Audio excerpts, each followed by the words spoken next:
Então, a minha intenção aqui, na verdade, é contar um pouco da minha curta experiência, né? É 1 ano e meio, um pouquinho mais de ministério, somado a 1 ano de estágio. Então, ao todo, de estadia e de conhecer o lugar e de presença, então são 2 anos e meio, mas de ministério propriamente dito é 1 ano e meio, vai completar 2 em fevereiro agora, né?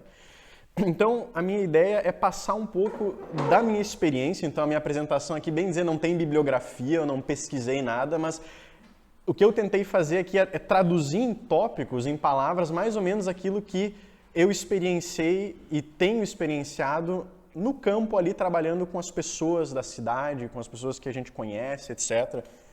Enfim, então essa é a ideia. No primeiro momento, eu quero somente contextualizar vocês com respeito ao trabalho e depois eu quero me focar bastante no contexto social religioso da cidade. Tá? Eu posso mencionar também por alto assim, alguns trabalhos que a gente faz, não tem nada de muito especial, mas eu acho que a grande contribuição que eu acho que eu posso trazer é um pouco dessa análise do contexto socio-religioso do lugar, que é uma coisa que a gente vai encontrar muito, né? Especialmente agora com o alastramento da cultura pela internet. Isso é algo que não fica restrito somente àquela localidade. Então a gente vai ver que muitas coisas talvez vocês já experienciaram ou vão experienciar, mesmo que não exatamente igual, por causa do alastramento da cultura, que não se restringe mais ali ao bairro, mas como ela está na internet, então ela se expande. Talvez o pastor Tardelli até tenha falado isso um pouco quando ele fala da aldeia global, alguma coisa assim, na apresentação dele, não sei, mas ele já apresentou isso uma vez e ele fala dessa aldeia global, né? Algo que, digamos assim, influencia a todas as pessoas, né? Então, o grande ponto aqui, eu acho que de contribuição é essa, vamos dizer, essa análise cultural, assim, até para a gente fermentar alguma reflexão sobre isso. Então, antes de tudo, falar um pouquinho sobre a realidade da congregação, né? Eu fui chamado então para essa congregação de Caxias, né, Céu Cristo e Castelo Forte. Na verdade é uma congregação dividida em 2 templos, né, Missão da Penha. Tem cerca de 30 e poucos anos a igreja, só que ela passou por alguns processos que acabaram fragilizando ela ao longo dos anos. Entre eles, ficar 6 anos sem pastor. Né? Houve um período em que ela teve a presença de um pastor por muito pouco tempo, quase nem 1 ano. Isso desestabilizou um pouco, tanto emocional quanto financeiramente, a congregação. E depois houve, então, 6 anos sem pastor residente lá. O que houve foi um projeto de estagiários, né, que na verdade não pretendia no início estender por 6 anos, era menos, mas veio a pandemia, etc., então a questão acabou se expandindo.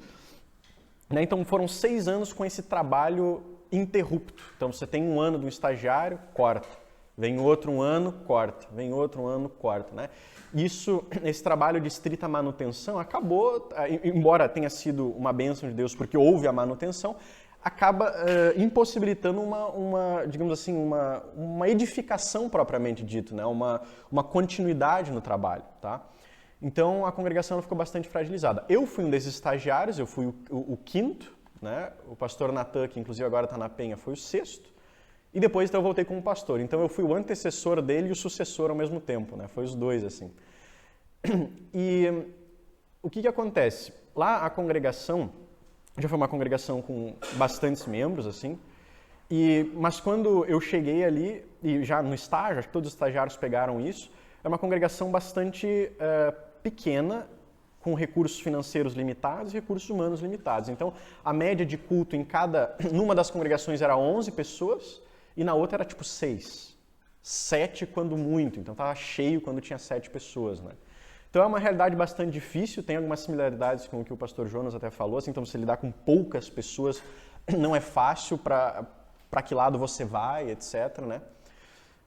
Então o que eu comecei a fazer foi, assim como até sob o conselho do pastor Jonas, foi assim, tentar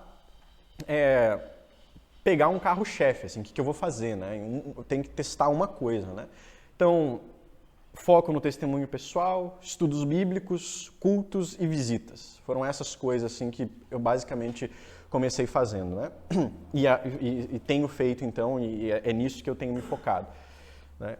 E assim a congregação ela foi, com o tempo, né, vai entrando pessoas, vão entrando catecúmenos, pessoas que estão interessadas, né? A gente já vai falar um pouco sobre o fenômeno que tem acontecido, não só lá, mas em outros lugares também, de muita procura, né? E assim a igreja ela foi se enchendo e está se enchendo e as pessoas estão tomando agora um novo vigor, assim, graças a Deus que ela tem aumentado com o número de membros, então é algo que também nos alegra, né?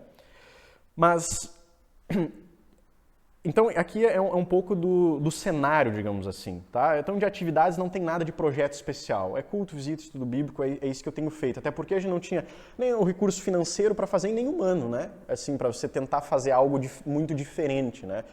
Era o que, pelo menos eu, no momento, enxerguei que era possível ser feito. Então começaram a entrar pessoas, né? E as instruções de confirmandos, as catequeses, elas estão sendo especialmente iluminadoras, tá? Porque o que acontece? Quando a gente chega numa congregação e a gente pega uma congregação cuja maioria dos membros são luteranos desde que nasceram, é uma coisa. São pessoas que nasceram na igreja, elas receberam ali o catecismo, etc., né? Mas o ambiente de igreja e, digamos assim, os parâmetros de igreja que a pessoa tem é da igreja luterana. Então, certas perguntas não vão ser levantadas, certos questionamentos não vão haver, né? Então, é uma coisa assim muito confortável, digamos, ou pelo menos proporciona um conforto maior, uma zona de conforto maior para a gente poder trabalhar. Você vai ter os problemas ordinários ali que se tem em qualquer congregação, né? Mas é uma coisa quando a gente recebe pessoas que não somente foram criadas na igreja, né? Mas também que entraram para a igreja e têm uma cultura parecida, até mesmo como a católica romana, né? Que tem certos pontos de contato. Isso é uma coisa, por causa dos referenciais de igreja que a pessoa tem. No meu caso ali, o que aconteceu foi o seguinte: eu tenho um luterano só que de fato veio de uma família luterana. Os demais todos são pessoas ali do contexto, o que é uma bênção, né? Então, 99,9% pessoas são pessoas de lá que fizeram profissão de fé. Então, é uma congregação, digamos assim, zerada, como se fosse, né? Em certo sentido, né? Mesmo os membros de mais tempo, eles vieram também por missão e boa parte deles já maiores, né?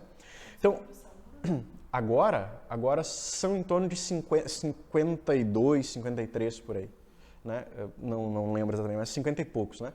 Então, o que acontece?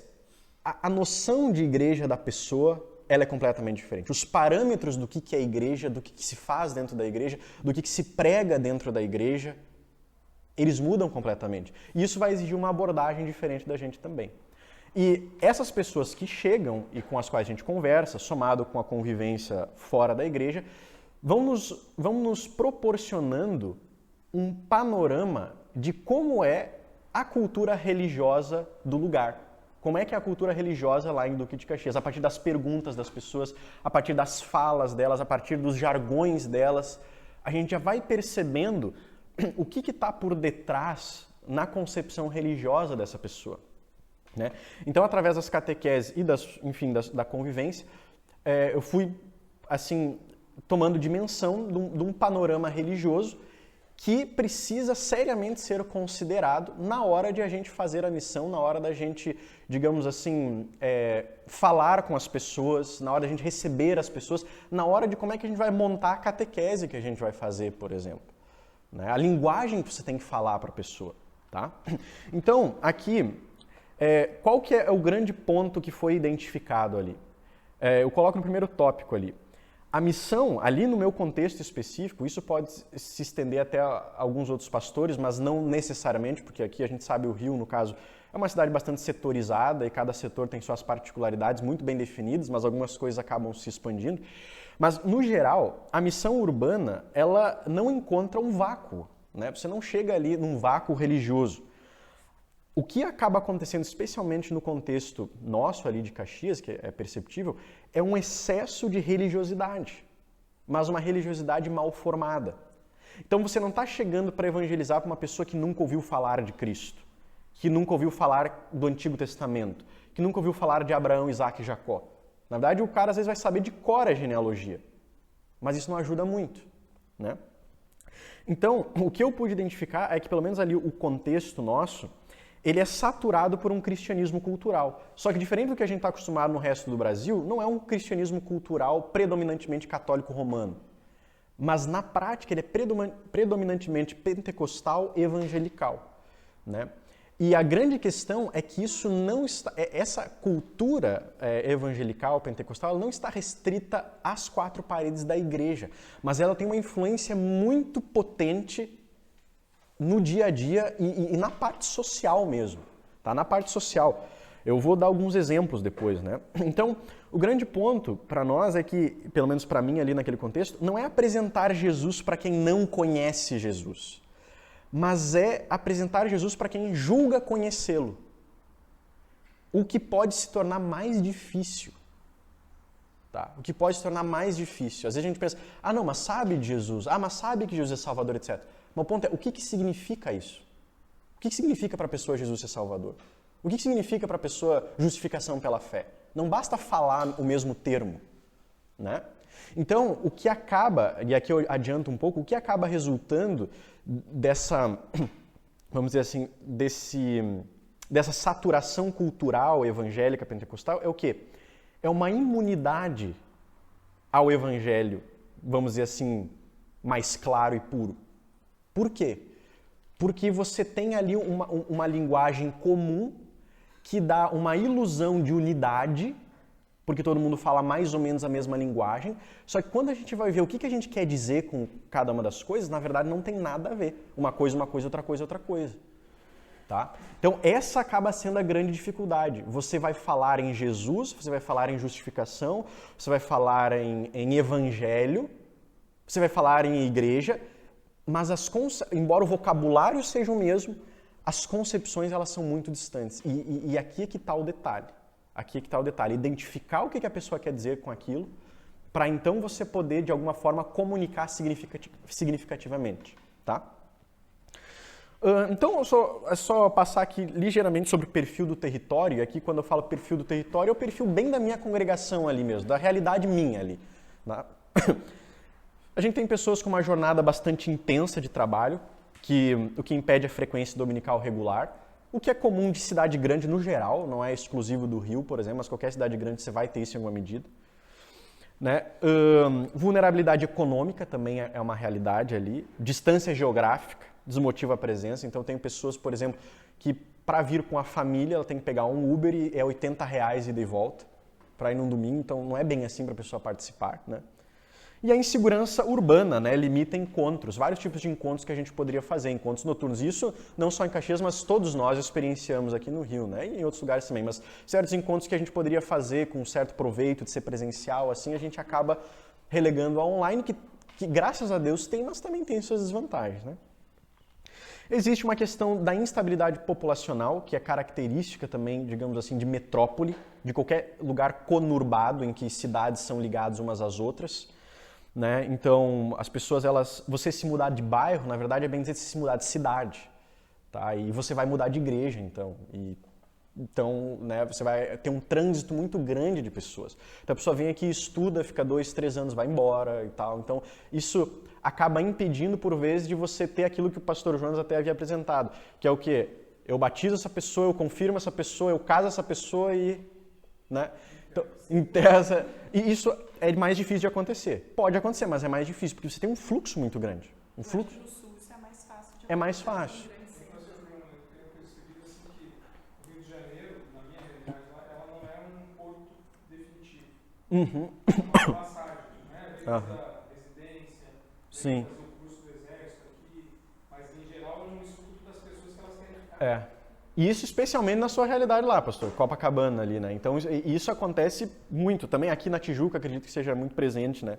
Então é uma cultura profundamente marcada, eu coloco ali, e não só marcada, mas regida pelos arquétipos pentecostais e evangelicais que formam o imaginário religioso.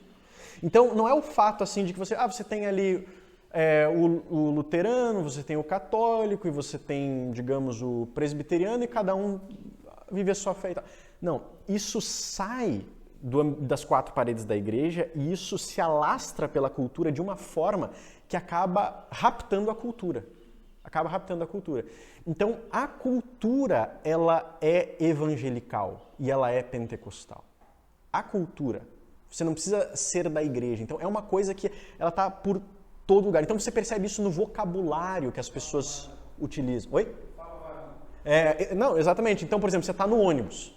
Entra o cara para fazer a venda dele e ele vai dizer assim, a graça e a paz do nosso Senhor Jesus Cristo esteja com todos vocês. Ele nem sabe se a pessoa é cristã ou não. Você é evangélico. Você é evangélico e acabou.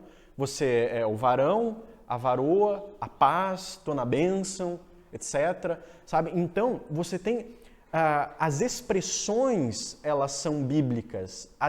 A maneira de enxergar as coisas, a maneira de cumprimentar, sabe? Então, tudo é regido por isso. Então, você passa na rua, qual que é o nome das lojas? El Shaddai. Shekinah, que na verdade nem está nem é uma palavra que aparece na Bíblia hebraica, né? Mas você tem então Elohim, enfim, tá? Você tem uma normal, e mais, toda espada forjada contra ti não prosperará, né? Então assim, toda loja tem alguma coisa assim, sabe? Então é algo que não, eu não tinha ainda chegado a esse ponto da reflexão, mas a primeira coisa que eu percebi logo que eu cheguei lá é não existe ateu nesse lugar. Você não tem. Isso que é uma hipérbole, né? Logicamente vai ter, mas assim, você não tem bem dizer ateu. Não é uma cultura ateia. E você também você não tem uma indiferença religiosa. Coisa que, de repente, lá no Sul a gente percebe muito mais. Uma indiferença, o cara não quer saber. Eu quero ver minha vida aqui, ter o meu trabalho e tal. Não. Lá ou você não é, mas se você é muito. Né? Então você ou sou assim, ou você é muito. Mas não tem assim meio que não ser. Sabe? Então isso é uma coisa que... Isso tem uma influência muito grande quando a gente vai conversar com alguém. Tá? Sim. Você tem muito isso, e esse tipo de religiosidade cria um perfil, tá? Mas assim, então, tudo isso que a gente está falando, essa extrema familiaridade, ela na verdade acaba gerando um empecilho. Você cria uma imunidade ao evangelho, porque você vicia o veículo de comunicação, que é a linguagem. A linguagem ela é toda viciada. Então, eu não consigo mais comunicar algo significativo com Cristo é teu Salvador. Porque o que a pessoa entende com Cristo é o meu Salvador? Ele vai me tirar dessa situação financeira. Ou ele vai me tirar dessa questão emocional agora. Não que Cristo não possa fazer isso, mas assim, essa é a clave em que a pessoa pensa. A finalidade do Cristo entrar na tua vida é essa, de salvar os teus problemas materiais. E emocionais, pastor, também. E emocionais, porque você tem agora uma outra questão. E aqui eu não estou dizendo que Cristo não faz isso, mas as próprias músicas, o mercado gospel, digamos, de música, por que ele faz tanto sucesso? Então, você entra num Uber, vai estar ou na rádio cristã ou escutando alguma música gospel. Por quê? Não é que há problema. Mas você olha a música gospel, ela tem uma questão. Você tem uma música gospel para cada situação emocional que você está passando. Então é claro, gente. É claro. Eu não estou dizendo que há um erro com isso exatamente. Mas o negócio ele é arquitetado para, vamos dizer, te capturar nessa questão. Entendeu? Para te capturar nessa questão. Então, de novo, não estou dizendo que a coisa é má em si. Mas você tem um ambiente que ele inteiro é assim, você não escapa. Você não escapa. Pastor Arthur, pode falar. A gente tem que fazer uma distinção entre as pessoas que buscam a Deus genuinamente, né, e que encontram por variados modos, seja esse, seja, sei lá, isso é uma coisa. E as pessoas elas podem até apresentar certas características que eu vou falar aqui e certas compreensões erradas, mas isso não é o ponto, a pessoa está buscando Deus. Isso é uma coisa, o indivíduo ali que precisa ser cuidado pastoralmente. Outra coisa é, digamos assim, a malha cultural. Né? E a imaginação cultural, isso é outra coisa, digamos assim, aquilo que tá presente no imaginário da pessoa, né? E o que eu estou querendo dizer aqui não é exatamente, não é condenando, vamos dizer, a pessoa ali que se aproximou, não é isso, mas os desafios que essa concepção que está alastrada culturalmente traz pra gente quando a gente quer apresentar essa parte que você entendeu depois, entendeu? Esses desafios. Né, que isso acaba, pode aproximar. E graças a Deus, no seu caso, por exemplo, aproximou mesmo. Mas dependendo de como é que a pessoa recebe, ou do que ela recebe, ela vai dizer assim, não funcionou. Porque eu continuo assim, e acabou. Né? Então é nesse sentido, tá? Então, qual que era o meu ponto aqui? Né? Esse excesso de familiaridade, né, ele vicia a linguagem e acaba raptando o sentido do Evangelho. Porque o Evangelho é comunicado pela palavra. Então a gente tem conceitos bíblicos, a justificação, etc. Cristo, quem que é Jesus e tal, isso é raptado. E é enchido com outro sentido. E aí então a gente fala Jesus e salvação, e a gente fala em vitória, por exemplo. O que a pessoa que cresceu nesse meio entender por vitória? Não é a vitória final lá de Apocalipse que aparece, dos santos, Apocalipse 7. Não é isso. Eu venci, sei lá, eu tirei minha sogra de casa que estava me incomodando, né? Sei lá, né? Estou dando um exemplo banal, né? Então, eu não estou dizendo que toda essa parte material, claro que isso tem, mas ele é sempre em função da nossa salvação.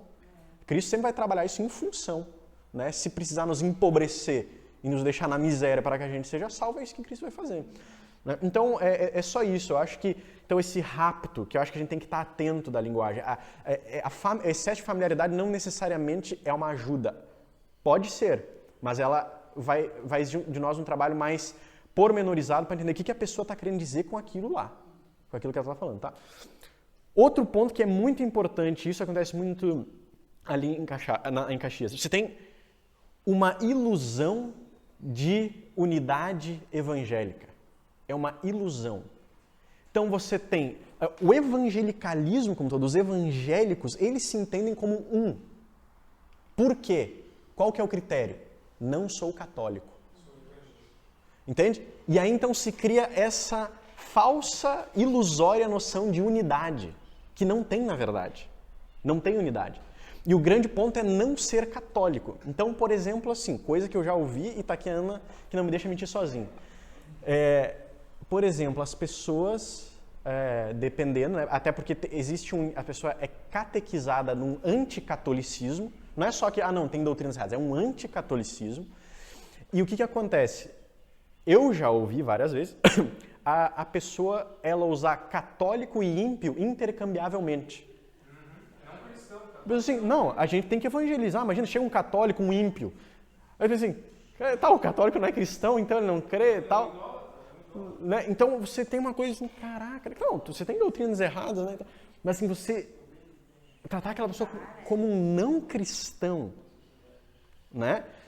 Então você tem essa falsa sensação de unidade, tá? E o que sustenta essa falsa sensação de unidade? Essa sensação de falsa unidade, ela é sustentada por um vocabulário comum vago. Então eu tenho expressões vagas, cristãs, e como todo mundo usa essas expressões, dá a impressão de que a gente está repreendido, não sei o que. Dá a impressão de que a gente, então, acredita na mesma coisa. O católico ele não usa essas expressões, nem o luterano, né? Mas agora todos os outros evangélicos eles usam. Então a gente só pode ser um. Tá? Então você tem um vocabulário superficial, vago, e ele cria a sensação de unidade, que na verdade não existe. E por isso que as pregações, gente, elas não podem se aprofundar doutrinariamente. Elas têm que ficar no campo unicamente da experiência, não estou dizendo que isso é errado, precisa também a parte da aplicação, né?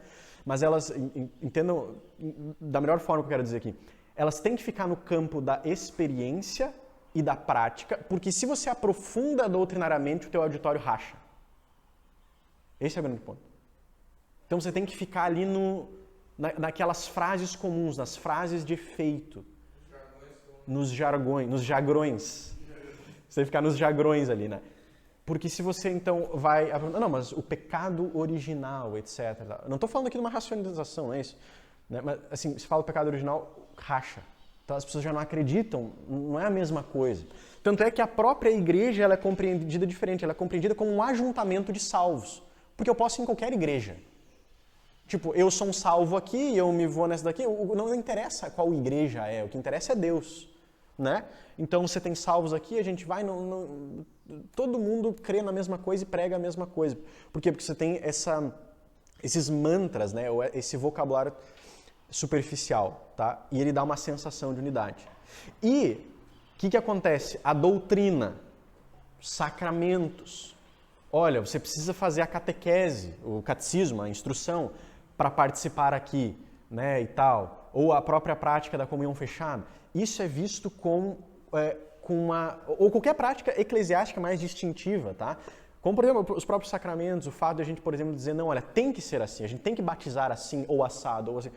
Isso é visto como repulsa. Você está quebrando a unidade evangélica. Entende?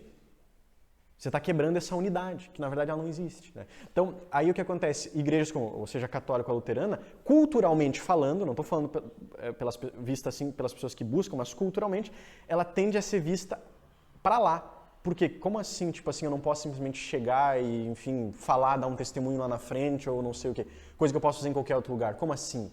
Entende? Então isso acaba gerando uma ruptura ali, por causa dessa falsa sensação. Né? Então, a igreja luterana e afins acaba sendo vista mais como quase uma seita, né? Por contrariar essa suposta unidade popular. Né? E isso vai gerar, então, toda essa questão vai gerar um perfil cultural religioso. Tá? De novo, lembrem que eu não estou falando aqui da pessoa que busca Cristo sinceramente, está com a dificuldade e tal, e perdido. Não é isso. Estou falando do perfil cultural mais genérico possível. Que é qual o perfil geralmente? É daquele cara que não pisa na igreja, mas ele quer te ensinar o que é certo e errado com respeito à igreja. Faz 10 anos que ele não vai na igreja, mas ele diz, não, essa doutrina aqui é errada. Não, tu não pode fazer isso. Tá? É um perfil de alguém que é ignorante, fundamentalista e obstinado. Tá? É ignorante por quê?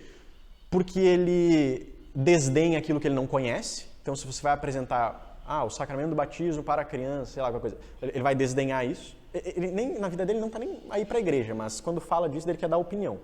Né? Então, ele é ignorante por causa que ele não conhece e desdenha o que conhece. Ele é fundamentalista porque ele se apega cegamente a certas opiniões que, sei lá, né? Então ele vai se apegar cegamente àquelas coisas, então tem que ser assim, não pode ser assado e tal. E ele é obstinado por vezes. Por quê? Porque aí você vai tentar mostrar, não, olha, cara, aqui, ó, você tem essa passagem, a gente pode entender assim, assado. Não, porque não sei o que e tal, isso aqui é parecido com tal coisa e acabou. Exemplo, não pode, velas no altar são mal vistas. Eu ia achar que o crucifixo ia ser mal visto no meu lugar, mas nem tanto, a vela é mais. Porque macumba usa vela. Então a pessoa pergunta, mas por que tem vela aqui nessa igreja? Né? Você vai tentar explicar, a pessoa tipo, não, mas espera aí, então você... Mas eu na sexta-feira santa vou dar uma vela preta. Né? Não, entende? Então são coisas... Então aqui eu não estou questionando a sinceridade da pessoa, mas o que eu estou querendo dizer é que você tem uma questão cultural que cria uma barreira que às vezes é difícil da gente... existe vamos dizer, uma dificuldade ali para a gente se achegar dali, né? A doutrinação entre católica, que eu já falei, né? Desconhecimento, até às vezes culpável das escrituras e de coisas básicas da tradição como, tipo assim, batizar crianças ou, sei lá... A própria palavra que você falou é credo. Credo, não, credo... É credo? Não, é credo, exatamente. Então, até numa dessas últimas catequeses, as pessoas estavam vindo no culto, tal, eu sempre faço uma entrevista antes para ver, tipo assim, de onde é que a pessoa vem e tal, né? E daí ela disse, pois é, pastor, então, vocês usam credo, né? Eu nunca tinha parado para ouvir o que está ali, realmente é a fé cristã, né? E deu, né? Tipo assim, você negar o credo é bem dizer você ser um pagão. Só que, então... Mas olha só, quando a pessoa é exposta a isso no ambiente seguro, ela pensa, não, mas cara, não tem problema usar o credo. Mas porque ela cresceu com tipo assim, não, credo é coisa de católico e católico é idólatra e não pode usar o credo. Então quando ele chega, onde é que está na Bíblia isso escrito aí? Exatamente, tá em toda ela, só um detalhe sobre isso, tá? E isso que as pessoas não percebem. Você pergunta assim, o que as pessoas têm? A fé do carvoeiro. Lembra, professor Bruce, fé do carvoeiro? O que você crê? Eu creio que a Bíblia crê. O que a Bíblia crê? No que eu creio. É isso. Se eu te pergunto assim, eu creio que está na Bíblia. Tá, e o que está na Bíblia? O judeu também crê no que está na Bíblia. O Testemunho de Jeová também. Eles usam a Bíblia, né? Então, você necessariamente precisa expressar a sua fé por uma fórmula que diga o que a Bíblia está dizendo, que é o que a gente chama de credo ou confissão. Na igreja primitiva você tinha Jesus Cristo é o Senhor, né? No povo de Israel é Deus que nos tirou da terra do Egito, são credos, são fórmulas credais. E assim também a gente deu o credo. Então, mas veja, a pessoa ela entende, mas é o quê? É aquela distância que a cultura com a qual a pessoa criou viciou ela e não permite ela ver que o credo é uma coisa boa e que pode ser usada bem, etc, né? Então, esse é o ponto. Desculpa, pastor. Final ali eu vou comentar as oportunidades que isso gera, tá? Então, você tem essa reação instintiva àquilo que é diferente, tá? E gente, o que acontece? Você tem um credo cultural, tá? Existe um credo evangelical geral, bem dizer. É claro, toda generalização ela vai ser imprecisa, tá? Mas eu estou falando aqui do que eu pude recolher da minha experiência ali. Quais são elementos básicos da fé? Primeiro, pecado original, teórica ou praticamente não existe. Não existe. Criança não tem pecado. E não é nem porque a pessoa não reconhece pecado na criança, é porque ela é credo batista. E se ela é credo batista, então a criança não pode ter pecado. Essa é a lógica. Outra coisa, a justificação, a gente sempre fala justificação pela fé, beleza. Só que vocês vão lembrar da nossa dogmática, que é o seguinte, a justificação pela fé, a fé é o meio instrumental da nossa parte, que recebe. Só que você tem o meio instrumental da parte de Deus que entrega, que é o objetivo, que é a palavra e os sacramentos. Então, a fé, tá, mas ela se apega no quê? Cristo. Ah, tá, mas cadê Cristo? Como é que Cristo chega? Na palavra e nos sacramentos. Você tem a objetividade da entrega da justificação. É entregue objetivamente. Isso é rejeitado. Então, se você tenta objetivar, não, você precisa do batismo, você precisa da palavra, você precisa da santa ceia, você precisa da absolvição, não. Jesus é o caminho, a verdade e a vida, mas eu escolho o meu caminho até ele. Entende? Você não aceita o caminho que o próprio Cristo fez, que é pela palavra e pelos sacramentos. Tá? Então, isso é um problema. E isso gera outros problemas, isso já demonstra alguns problemas cristológicos também. Porque se você não consegue aceitar que Cristo escolheu pão e vinho especificamente para estar presente, por que você vai acreditar que Cristo tem 5 dedos, tem um DNA humano específico, tem uma cor de olho específica e uma altura específica? Ou seja, por que você vai acreditar que ele é um homem de verdade? Se você não aguenta a especificidade do sacramento que ele institui, por que você vai aguentar a especificidade da pessoa dele? Vocês entendem? Todo o problema cristológico se manifesta sacramentalmente. Por causa que os sacramentos, eles são a extensão da ação de Cristo. Tá? Então, isso é uma grande questão, gente, que a gente não percebe de cara, mas está muito ligado. Então, as pessoas, qualquer forma mais objetiva, não, olha, você precisa, do batismo, não. É eu e o meu Deus no meu quarto, Claro que você tem um momento de devoção privado, isso é necessário, todo cristão tem que ter. Só que Deus também tem o terceiro mandamento, diz respeito ao culto público. Então a pessoa, cara, eu quero ouvir uma coisa, uma palavra ali que não...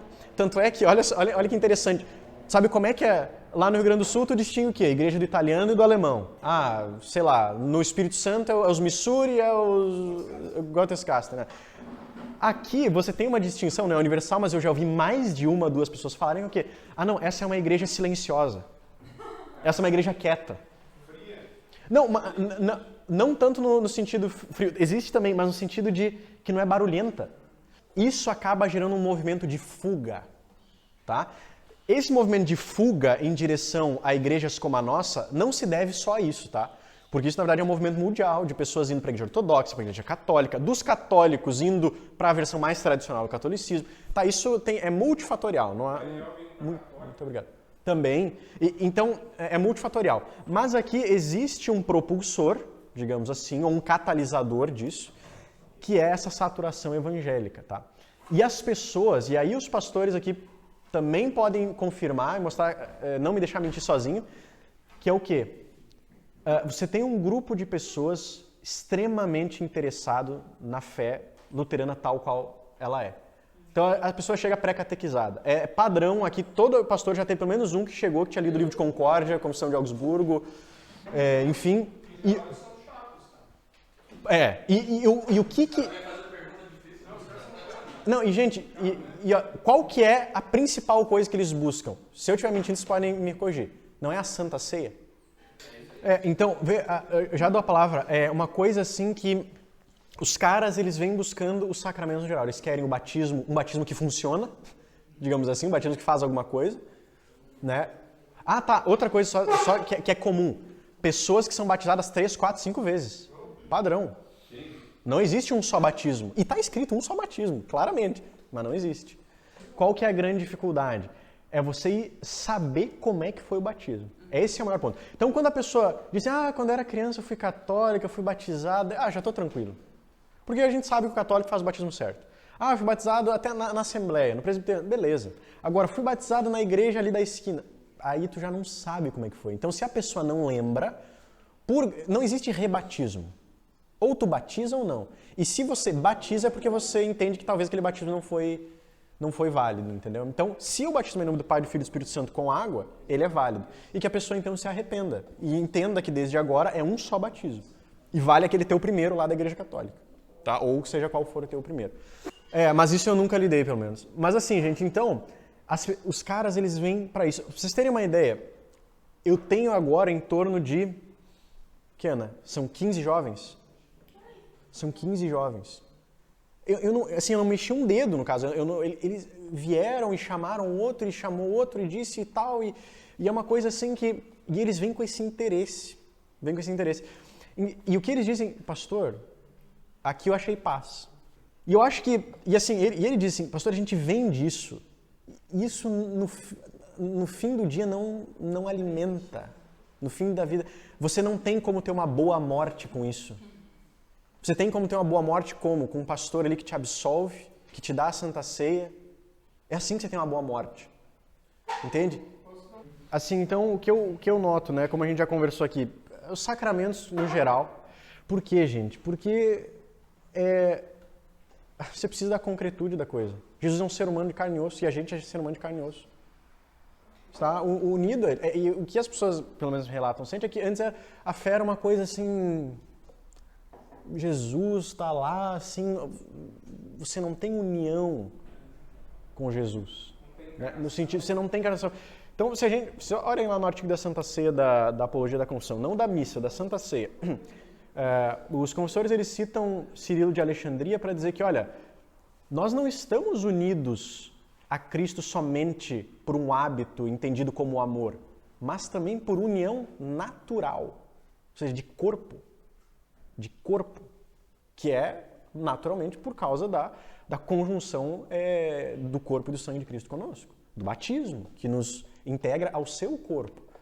Né? Então, coisas assim que só a dimensão, só a experiência dos sacramentos ela te traz. Então, por exemplo, quando eu expliquei, gente, olha, a gente é filho de Deus porque a gente está unido ao corpo do único Filho. Por isso que a gente é filho e tem acesso ao Pai. Por estarmos unidos ao corpo do único Filho. Assim, a gente também é filho. Olha só, então a gente está unido assim e tal. Sabe? Então, são coisas que... Essa concretude, eu vejo que o pessoal tem buscado. Aí no aspecto, assim... Por exemplo, para ver, né? Às vezes é umas coisas que tá na nossa cabeça. Isso é a minha experiência.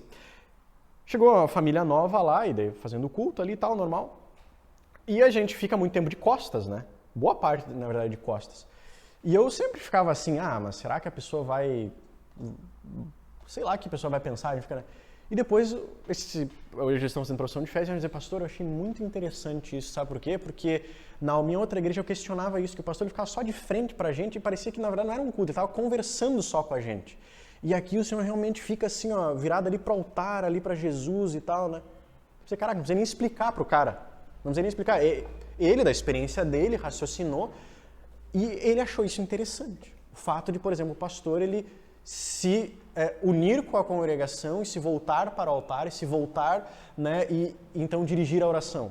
Achou interessante o fato de, por exemplo, nossa, mas como tem cântico, né, e tal, e tipo, claro, a pessoa estranha o fato de não ter essa interação tão grande como, por exemplo, tem no culto do padrão evangelical, né, que é muito mais, assim, estilo mais de palestra, que você fala e discursa, né. Tem esse momento, mas na homilia, assim, mas no resto a coisa vai, né. E eles acharam, nossa, é interessante que a gente pode concentrar, a gente pode parar, a gente pode, sabe? Então, são algumas coisas, assim, né, que porque pra gente é tão normal, assim, você... Mas acaba... o nosso modo de ser, ele tem lugar, sabe? E quem vem desse outro modo tem medo de que a igreja vá para lá. Porque sabe o fim disso. Chegou num extremo, sabe? Então o nosso modo de ser, ele tem lugar. Para quem está interessado na igreja, a pessoa, ela... E, claro, vai ter gente que não vai gostar. Eu estou falando da minha experiência ali, dos meus jovens e dos outros adultos que entraram junto, né?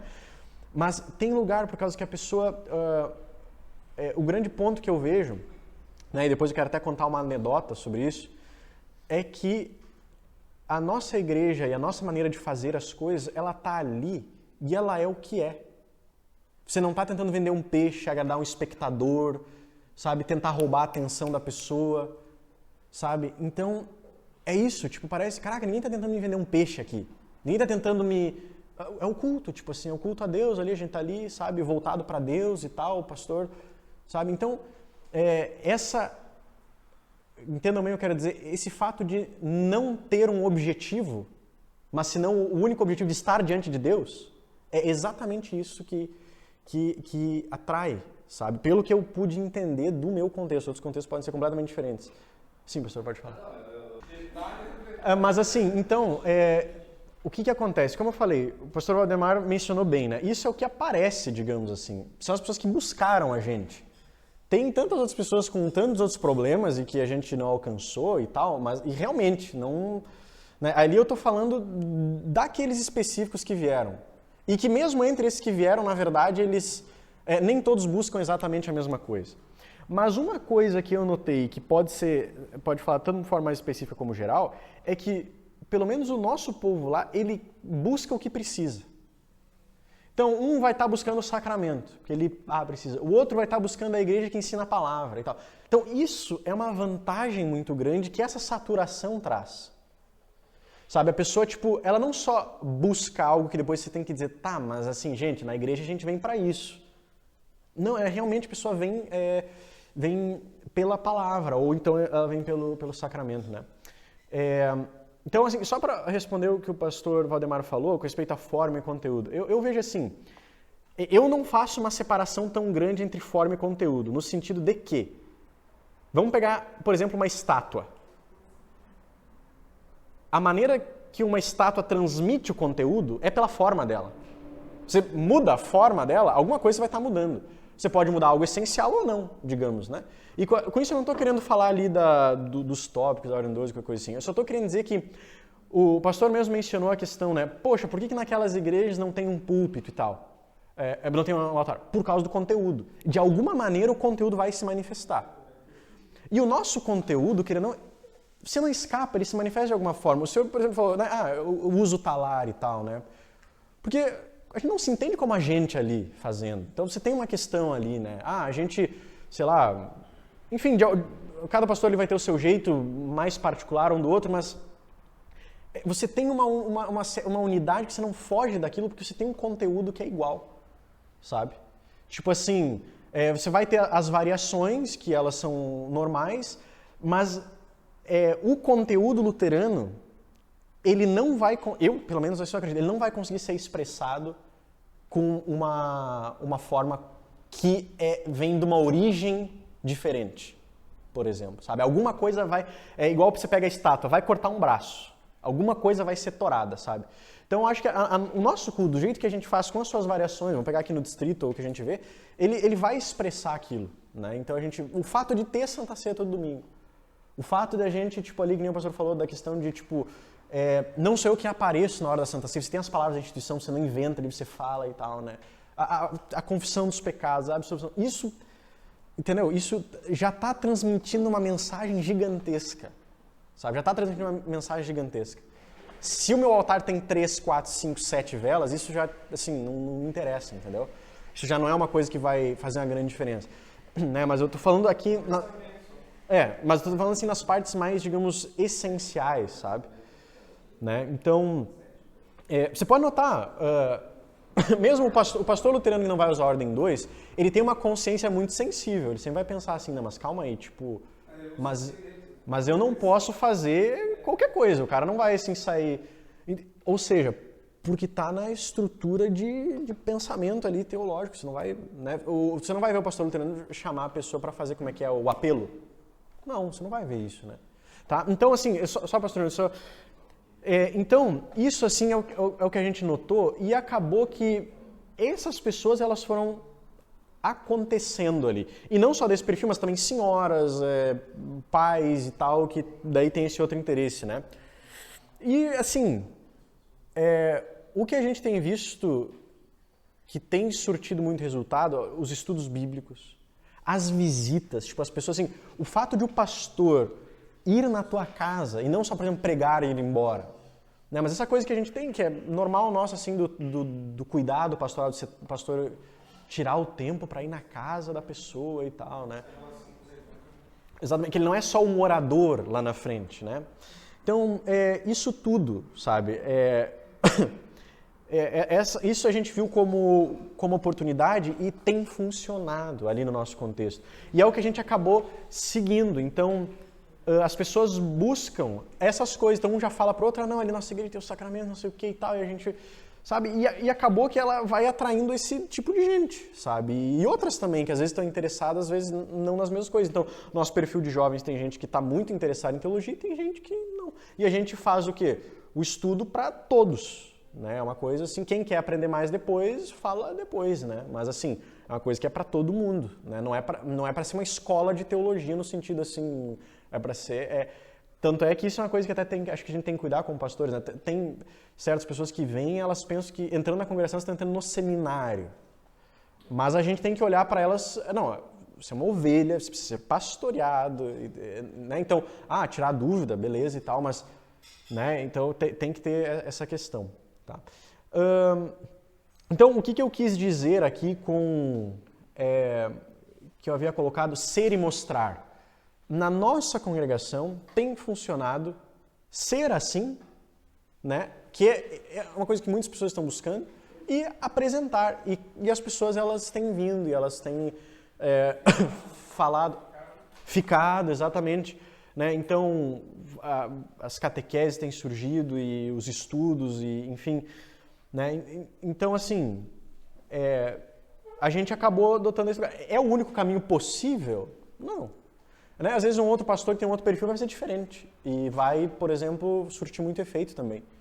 Né? Eu não tenho determinado perfil, tipo, eu não sou que nem o pastor Tardelli, sei lá, né? Então, não sou que nem o Mauro, como é que é o Mauro Bueno, né? Não sei cortar cabelo de morador de rua, né? Não... Então, tipo assim, mas acho que cada um ali não negligenciando os seus deveres, entregando a Deus e movendo, né? Quem diria, né? Eu pensei, poxa, eu nunca vou dar certo aqui, né? E não estou dizendo que dei, mas eu estou dizendo que tem dado, né? No sentido assim de que as pessoas, realmente a congregação tem crescido e pessoas têm procurado e tal, então isso é um motivo de alegria, né? Mas como eu disse, não é o único caminho. Algumas estratégias que a gente tem focado muito é fidelidade com hospitalidade. A gente tem pessoas lá dentro que são muito hospitaleiras.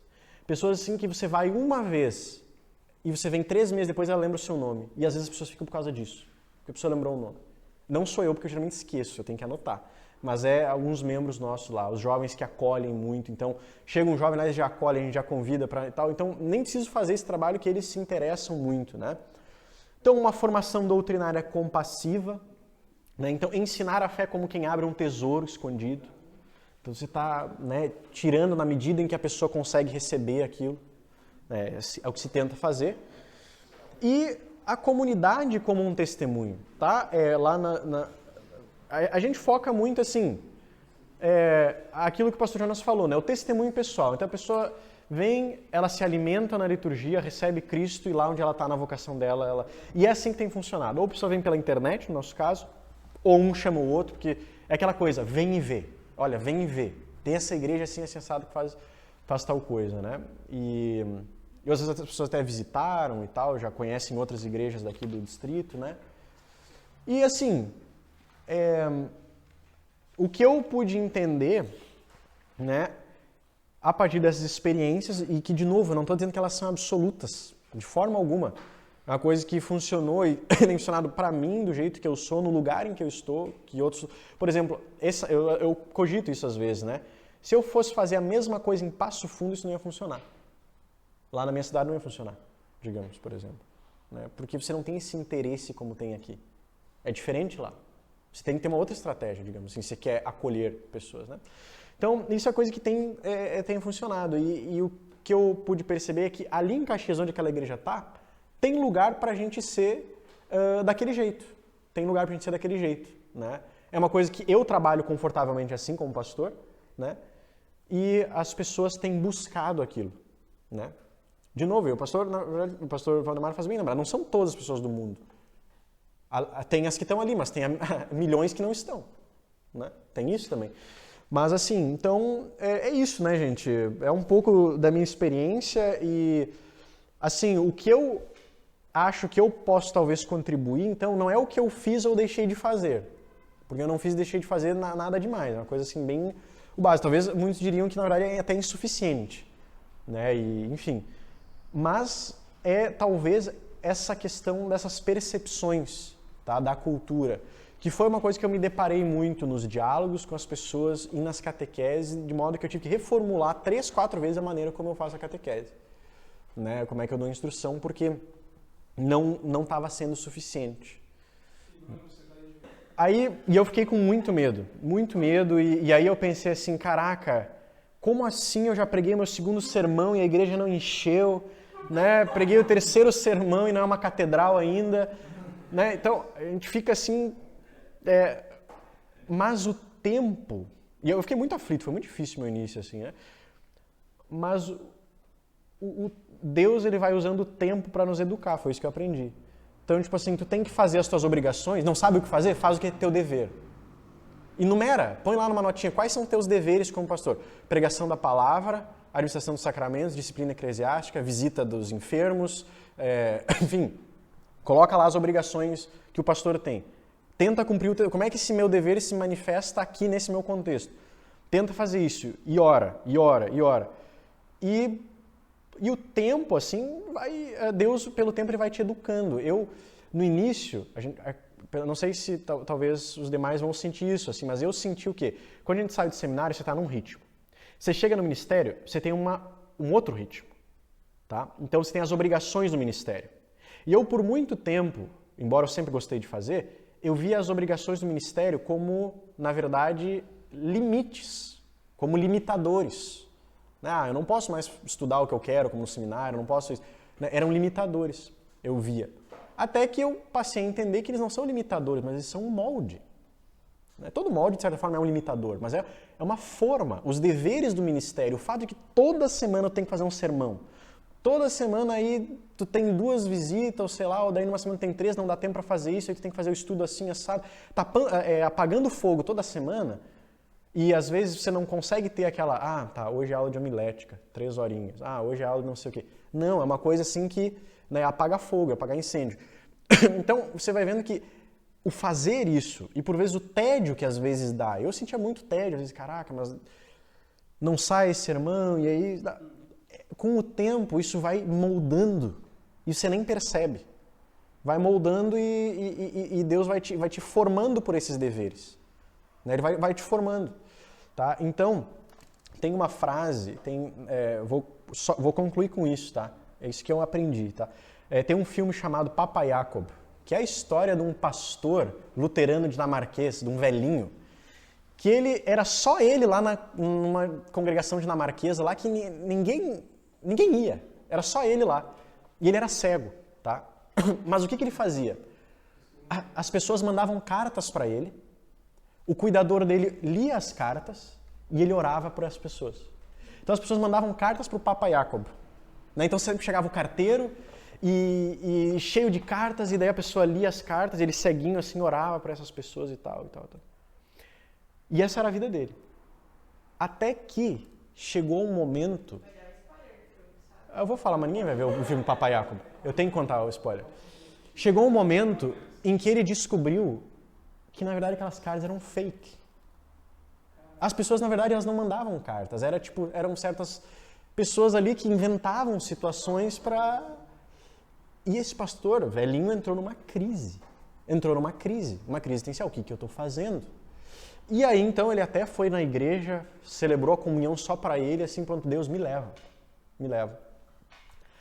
Até que, aí se passa mais um período, assim, ele sentado lá, enfim, acontece coisas do filme, não lembro tudo, mas a conclusão do filme é a seguinte: o velhinho, ele chega e diz assim: todo esse tempo eu achei que eu estava fazendo isso para Deus, mas na verdade era Ele que estava fazendo isso por mim.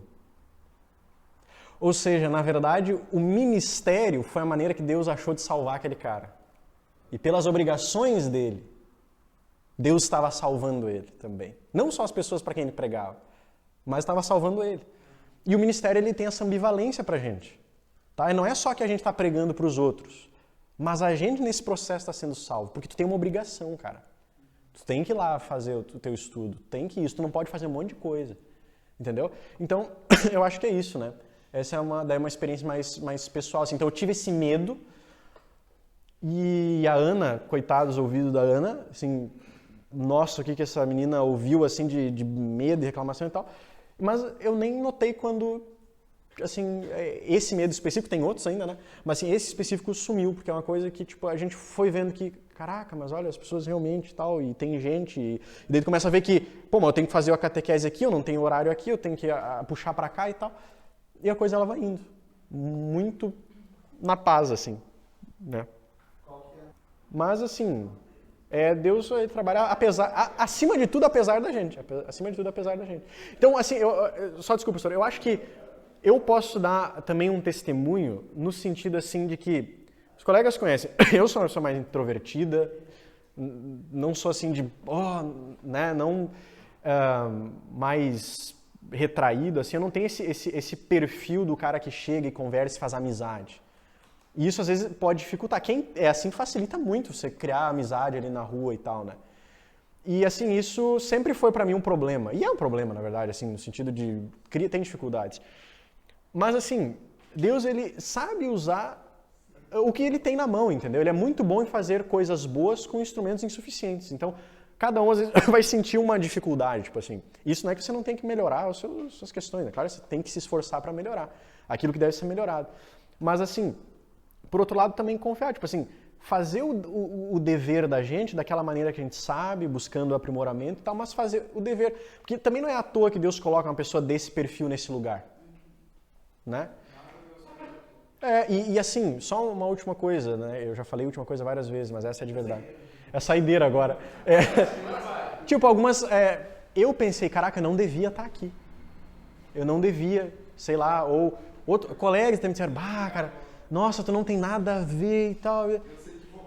E tipo assim, eu pensei isso, mas depois você vai vendo que hoje eu olho para minha congregação, assim, e assim, hoje, né? Não é que faz muito tempo, mas toda semana ali trabalhando, então, você olha e diz, caraca, não podia ter tido uma congregação melhor, sabe? Assim, eu queria, tipo, levar embora, né? Se eu saindo daqui, eu queria levar embora também, sabe? Então, Deus, ele usa o tempo, eu acho. Enquanto você faz suas obrigações, ele usa o tempo para educar. Porque o tempo, ele é implacável. O tempo ele não cede ao teu querer. Mas eu quero... O tempo não tá nem aí, cara. Entendeu? O tempo, tipo assim, ele vai vagarosamente, audaciosamente no tempo dele. E você é que tem que ser moldado, né? Então, eu acho que a paciência, né? Não é só entender a coisa. Mas é tipo a paciência também que vem com a dificuldade e tal, né? E, enfim, agora a gente está numa fase muito boa ali, devem vir fases ruins também, muito provavelmente, né? E tem as dificuldades, né? Todo pastor já passou pelas fases ruins, tem as fases boas, aquelas fases da alegria de contar, aquelas que tipo, nem tanto, né? Mas é isso, eu acho que é encorajador para quem de repente se vê num perfil assim também, dá para fazer um trabalho, tem como, né? Agora não é todo mundo que precisa ser assim também, né? E assim, e Deus, assim, eu plantei, Apolo regou. Então você tem, às vezes um pastor, ele é enviado, ele vai consertar uma coisa, ele vai estruturar um ponto. Mas daí depois vai vir outro e Deus, ele vai... E Ele vai cobrir. E assim, só uma coisa que acho que é bem importante, gurizada, que pelo menos para mim foi muito importante, sim, elencar quais são os deveres ministeriais. Você ter claro, assim, escreve num post-it ali e coloca. Quais são os meus deveres e faz tua agenda a partir disso. Tá? Teu dever primário, pregação da palavra. O que diz respeito à pregação da palavra? Então põe na tua agenda. A administração dos sacramentos, o que diz respeito a isso? Bom, geralmente é o culto, às vezes você vai ter que tal. Visita a enfermos. O que tem de enfermo? Às vezes não vai ter o enfermo, mas tal. Orar pelo povo. Gente, isso aqui tá longe de mim pecar e não orando pelo povo de Deus. Isso é a função, assim, elementar. Façam os horários de oração, não sei se lá amanhã, tarde, ou amanhã, de noite, ou só de noite, sabe? Mas coloquem, façam uma listinha dos membros e tal, sabe? Isso é... Se para ajuda... Tá, exato. Você colocar, tá? Então, assim, ó, pregação, administração dos sacramentos, visita enfermos, oração pelo povo de Deus, disciplina, ou seja, você às vezes vai precisar ir atrás de alguém para consolar, às vezes vai ter que ir atrás de alguém para corrigir, às vezes vai ter que ir atrás de alguém para edificar, às vezes você vai ter que... Né? Então, quais são as suas funções? Então, você ter isso claro, beleza, cara. Então, agora eu vou ver como é que eu faço isso aqui, nesse lugar. Tá? Então, isso é muito importante, ter claro os ofícios. Tá? E lembra, né? Cuida-te de ti mesmo e da doutrina. Então, a devoção tem que ser blindada. Tá? O momento devocional do pastor, não sei quantas vezes, você quer fazer 1, 2 por dia. Não quando está fazendo exatamente assim. Você tem que ter um momento separado. Você tem que ter você tem que ter um momento separado, né? Claro que a gente também é edificado fazendo sermão, mas você tem que ter esse momento. E então, a oração pelo povo de Deus, tá? Pela conversão do povo de Deus, tá? Sempre tem pela conversão nossa. Isso é essencial, porque esse é um trabalho, gente, que ninguém mais faz. É o pastor quem faz. Quem é que vai orar pelo povo, sabe? Então, esses pontos aí, eles são fundamentais, tá? E se tem uma coisa que eu aprendi também, graças à pastora Tsig, que me ensinou, é que depois que você entra no ministério, você descobre onde o diabo mora, que é no teu escritório.